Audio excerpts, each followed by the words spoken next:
Bonjour à tous, aujourd'hui je vous propose de réaliser un gâteau qui est très simple, mais c'est un des basiques lorsqu'on cherche à faire un goûter à la maison. Donc je vous propose de réaliser aujourd'hui un marbré. J'adore cette recette puisqu'il est bien moelleux à l'intérieur. Il vous faut des œufs, du beurre, de la farine, de la crème liquide, c'est ce qui va donner le moelleux, du sucre, du chocolat noir et de la levure chimique. Je commence par faire fondre le beurre qui va pouvoir refroidir tranquillement. Je fais de même avec le chocolat noir. Ensuite, dans un saladier, je casse les œufs, je vais y ajouter le sucre et je mélange bien le tout.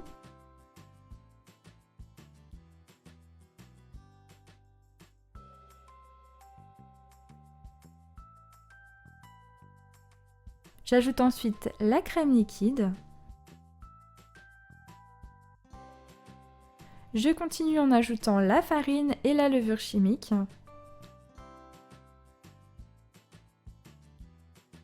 Pour terminer cette pâte, j'ajoute en 2 fois le beurre fondu qui n'est pas chaud.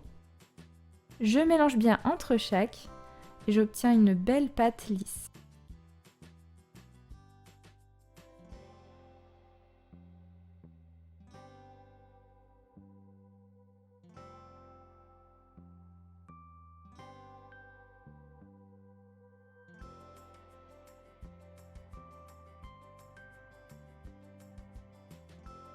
Je vais la diviser en 2 et dans une partie, je vais y ajouter le chocolat fondu. Dans la deuxième partie, vous pouvez ajouter du sucre vanillé ou encore de l'extrait de vanille. Ensuite, c'est très simple, dans un moule beurré, je verse les préparations en les alternant.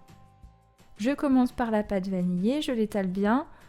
Par-dessus, je verse une partie de la pâte au chocolat et ainsi de suite.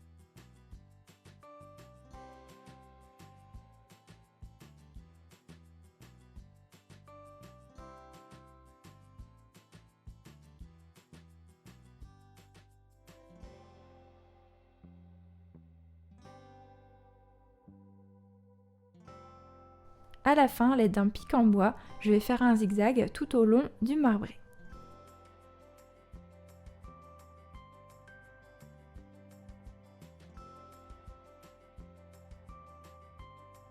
Ensuite, j'enfourne pour 50 minutes à 165 degrés. Je mets la grille le plus bas possible dans le four. Au bout de 15 minutes environ, le dessus du cake commence à durcir. C'est à ce moment-là qu'avec un couteau beurré, je vais inciser le milieu du cake. Ensuite, je continue la cuisson. Ça va permettre à la pâte de bien cuire à l'intérieur et de remonter au milieu. Je vérifie la cuisson du cake en plantant un couteau au centre et s'il n'y a rien dessus, c'est que la cuisson est terminée. Je le démoule tout de suite et le laisse refroidir tranquillement sur une grille.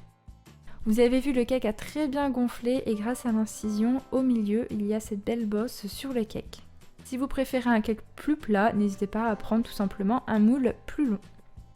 Et voilà, le cake marbré est terminé. Vous avez vu, on voit bien les beaux dessins à l'intérieur. De préférence, attendez que le cake soit bien refroidi avant de le couper et conservez-le en l'emballant correctement pour qu'il puisse garder son moelleux à l'intérieur.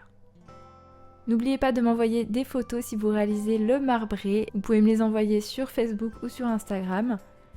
N'oubliez pas aussi de vous abonner à ma chaîne pour suivre toutes mes vidéos et activer la petite cloche. Je vous dis à très bientôt pour de nouvelles vidéos.